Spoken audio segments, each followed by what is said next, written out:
April 17, 2020. After months inactive among the plants in Wonderland, an egg on the leaves finally hatched and released a very hungry caterpillar in the land of his dream. His fuzz brimmed with love for it. The cool breeze hugged him, sun kissed the tree sky, wildlife he felt one with. Marveling at the stars, they smiled right back at the young one, and soon he hungered to shine bright in the sky up among them. He suddenly started eating his art, leading him on an unknown odyssey, non-stop feeding him. Young prodigy caused a scene, onlookers breathing, and left in awe as he starts to teem with light like a beacon. Soon he was led to the mushroom while consuming all the food. It was the highest in the land, perfect spot for a cocoon. For what reason, the young ball of love had no clue, but his heart said build it and all your dreams will come true. And when he made it, every face of nature celebrated, but a blue caterpillar already stationed on the shroom. Content with shade, the fellow hated the glow the child emanated. He stopped the young one, then in rage he smoked up a letter saying, "Who are you? You're taking up too much room. I do hope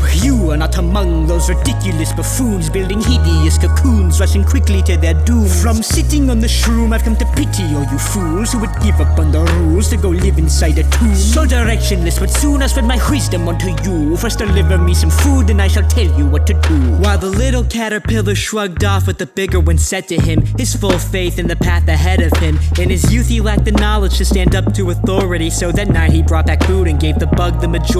Then he listened up, enduring the loud recitations, casting of judgments upon his soul he felt deep down didn't make sense. But the blue one's wisdom caused him to doubt the path he was made for. Was told come back the next day, and feeling trapped he obeyed him. This cycle went on and on, his thoughts turned sad and complacent. He noticed the beaming glow that was formed around him was fading. He panicked, pacing around as he asked himself where the days went. Then the bigger caterpillar came out to assuage him by saying, "Who are you?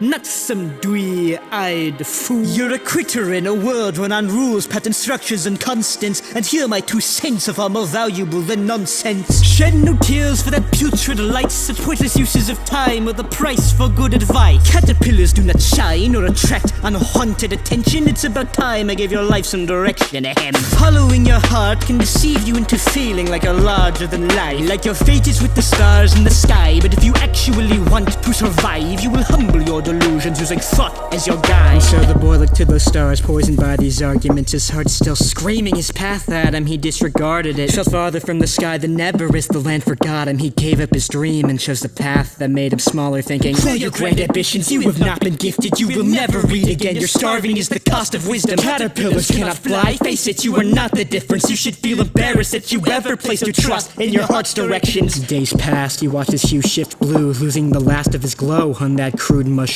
Meanwhile his teacher felt safe among the doom and gloom, and he asked his new reflection, "Who are you?" The boy had his answer figured. He is not a dreamer, not a beacon, not any of his past ambitions, not a part of nature, not oblivious to pragmatism. He is just a caterpillar. But then his heart screamed louder than it had before, his doubts drowned out by a passion throbbing at his core. Faster, beating faster, overwhelming him, he can't ignore it. With no more doubt the boy said, "I am a butterfly." A word he hadn't heard, but he couldn't stop this burst of passion now that it surged. Washing out the conditioning his mentor had affirmed, his body began to spin as the blue one cried, "That's absurd, stop this at once, that was not spoken correctly. You are a caterpillar and that is all you can never be. Now spare me the delusions, musings on your identity. Use his jargon and tell me, who are you?" With nothing further to prove, his body spun his cocoon. The caterpillar, the fuming, screaming, "You cursed fool! You think you'll last in that darkness, that you won't end up a carcass, that fantasies of the stars are worth throwing away your progress? Betting your life on a lottery? You daydreaming idiots, why you don't see me following my delusions or optimism? I've opted for security. I thought that you had learned from me. This butterfly nonsense is absurdity, and I will not accept the rules I gave it my whole life or are meaningless. That I choke my glow out for no reason. That I climbed up here to spin and my piece is light and completing. Yet when all this will taught me his dreams are worthless, so stop dreaming and spin.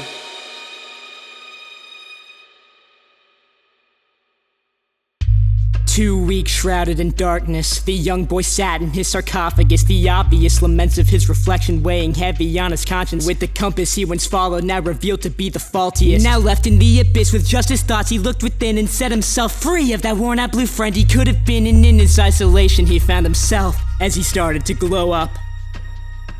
Then he woke up. As he emerged, he didn't bother to look behind. He simply soared off of the mushroom and headed for the sky. Shining above the land, that bioluminescent glow, he knew all those judgments couldn't reach him from the depths below. As Wonderland looked up at their beacon revitalized, the boy smiled, his life path finally realized. And whether he'll shine forever or fade by tomorrow night, he'll still fly, for he knows he is a butterfly.